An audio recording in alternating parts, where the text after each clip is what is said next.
What's up? I've somehow ended up in this gender punch-on conversation around males, biological males competing in the women's boxing, but it's not just the boxing. There are males competing in women's events in many categories in the Olympics, and this is not the first Olympics that it's happened. It's been happening for quite a while now. You know, if we look at the weightlifter from New Zealand in 2000, there's plenty of other examples. I don't have all of the research right here, but you can look it up. So this is not new, but the thing that's different here is we're talking about boxing. We're talking about direct combat. This is not just an unfair advantage. This is someone's life that we're talking about, right? So this is why it's come to a head, literally. Okay, but let's talk about the IOC first.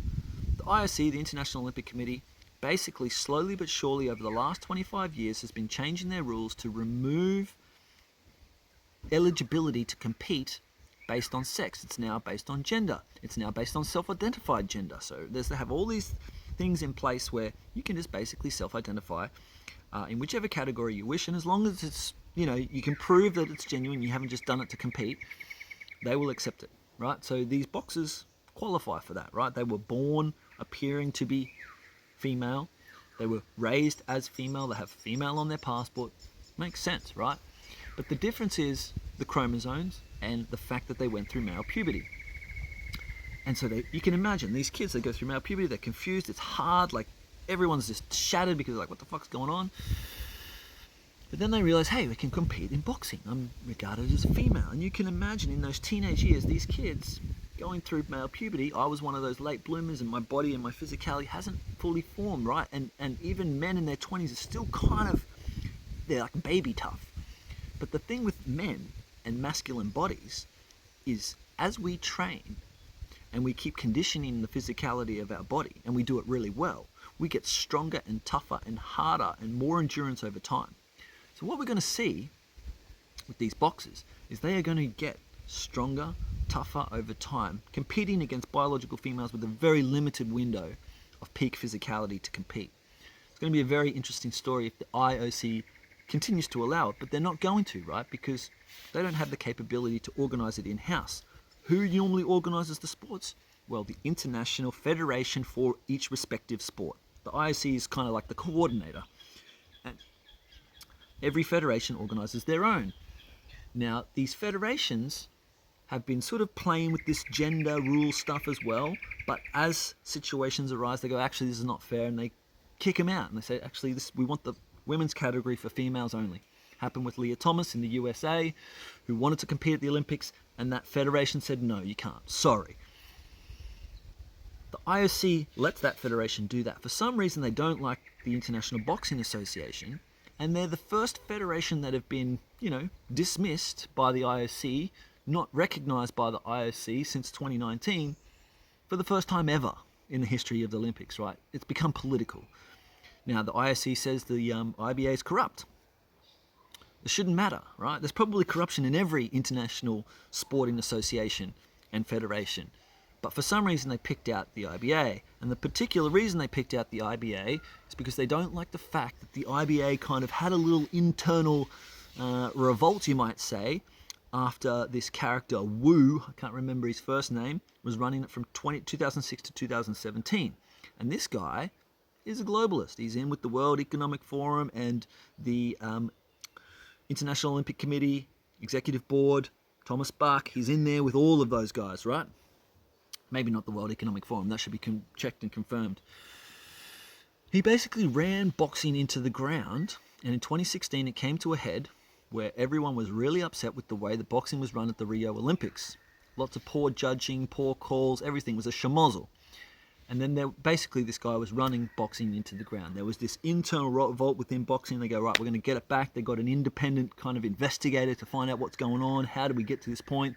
This guy became obviously the problem. He was banned from the International Boxing Association, booted out. They formed a new leadership. The IOC didn't like the first leader and said, no, he's got ties to gangs in Russia or something like this. So they found another guy who's the current president to run it. And he's got ties with Russia, so he went straight back to the Kremlin and Gazprom, and lined up a partner and sponsorship deal to sponsor the International Boxing Association, to basically put the organisation back on track and keep running their organisations and build it back up and respect their athletes and build their family. They call it a family. But they had adopted the same rules as the IOC, where boxers could compete based on gender.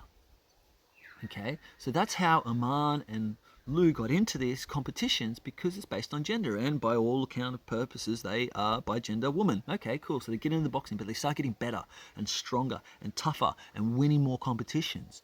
So 2022, at one of the competitions, after lots of complaints from all the fighters and all of the coaches going, hey, these two are not women. Oh, it says it on their passport. Do a blood test. Okay, so they do a blood test. First blood test, come back. Nope, confirmed they are biologically male, chromosomally male. But the competition had already finished and they got their medals. And it's like, well, we don't want to, do anything. We can't confirm the test. So they go, okay, well, let's wait till next year and test them again. They got lawyers. They consulted with all this. They let the IOC know, here's the test results. Here's the boxers. This is what we're doing to manage it. IOC didn't care because they'd already blocked the IBA. And they were managing the boxing in-house themselves, but they can't do that now, right? They can't keep doing that. That's not what the IOC does. So there's now this push to get another boxing organization that is, in cahoots with the IOC and will do it the way the IOC wants to do it, to coordinate the boxing. But then, so they did the test again in 2023. At the start of the competition, got the results back after a couple of fights, and after the second tests came back to confirm it, these people took action. The IBA took action. They said, hey, look, this sucks. It's hard. I know you've trained a long time, but these are the results. We've got 2 lots to confirm. You can't compete in our competitions anymore. Sorry, thank you. Here's the decision. They're trying to be fair. They're trying to be just. They're trying to do the right thing. The 2 boxers accept those decisions. Aman was going to appeal to the Court of Arbitration for Sport, chose not to. Legally binding, bam, done, settled. But of course, the IOC is running under different rules. So with all the information that's out there, the IOC, that everything that they're saying, we can't change the rules. Who's born a woman, raised a woman, woman on a passport. They're not doing anything wrong within the framework of those rules. And the other thing with the IOC is, they say that the Olympics are the most complex coordination of human activity in peacetime, right? You imagine how many people are involved to pull all this together. It's huge, and it requires a lot of bureaucracy, a lot of rules, a lot of systems and procedures. They can't change the rules mid-comp. If you listen to Thomas Bach and the other guy, Mark Adams, I think it is, the spokesman, talk, he's like, they keep saying you can't change the rules mid-comp. You can't change the rules mid-comp. Right? They just can't change the rules mid-comp. That's where they are. Their hands are basically tied. They will hopefully look at this and review it at a later date, or they just probably won't do the boxing, which is going to happen because it's not on the 2028 Olympics. Too hard basket for them. Anyway, hope that makes a little bit of sense and you can help digest some of this information to realize this is the kind of world that we're living in now, right? You have to be able to see the truth in every perspective and then merge that together to form your own truth, right? Because it's like postmodernism, right? Because each person, each character in this particular saga is telling the truth, right? Like when you see Haman's dad saying she's born woman, rah, rah, rah, they're all telling the truth, and that's fine. When IBA says, hey, we did these tests and it's come up X, Y, that's true too, and that's fine. You just have to make a call within your heart where you sit and what you think and believe and feel is right. That's all. Peace out.